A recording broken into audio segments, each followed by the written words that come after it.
to the Sacred Heart Church in 1949, and I kept there until 1963 or 4.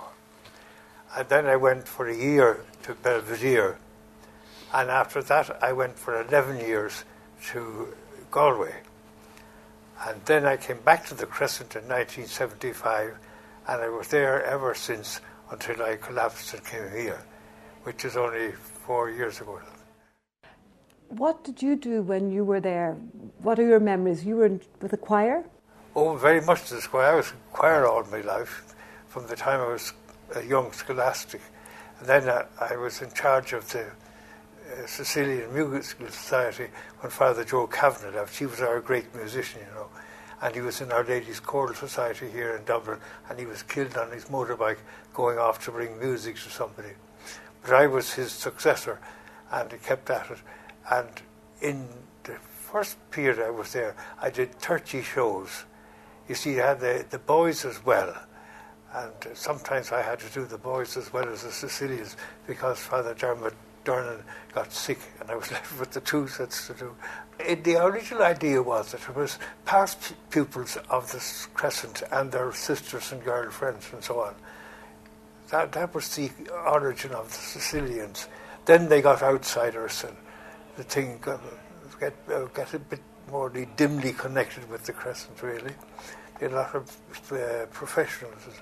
You left it for a while and came back. What did it mean to you? It was most of my life, really.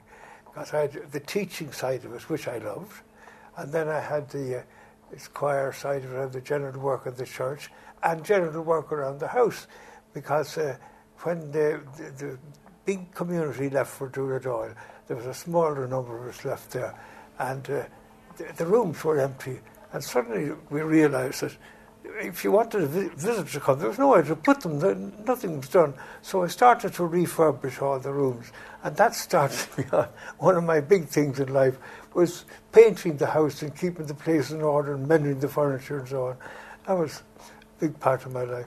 Now, did you teach in the Crescent School? Oh, yes. Just tell me a wee bit about that. Well, I did the usual thing that teachers in secondary schools do, but I have one little special thing. It was a junior school, and when the Crescent moved out to Dooradoyle, they worked up the junior school.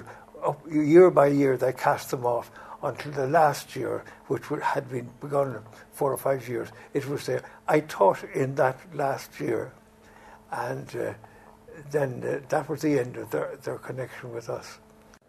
So what changes have you seen over the years in the church? Oh, sure, the whole thing is upside down from what I knew at the beginning.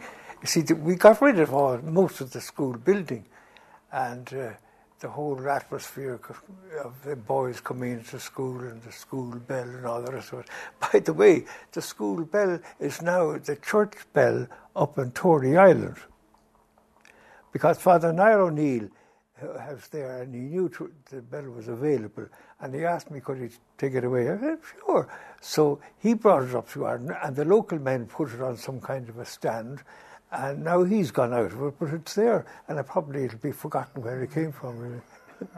I just went to the Crescent the year that Dickie Harris left, and when he was back in Ireland the last time, I forget when it would have been now, I suppose 1980 or 90 or somewhere there.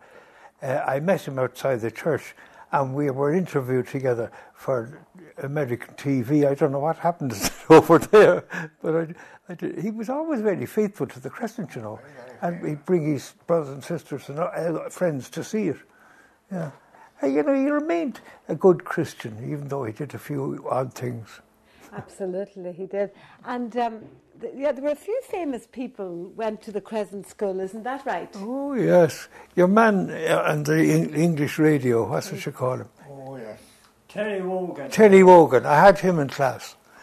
You taught Terry Wogan? Oh, yeah. What was he like? He was very average and ordinary and didn't make any great stir one way or another.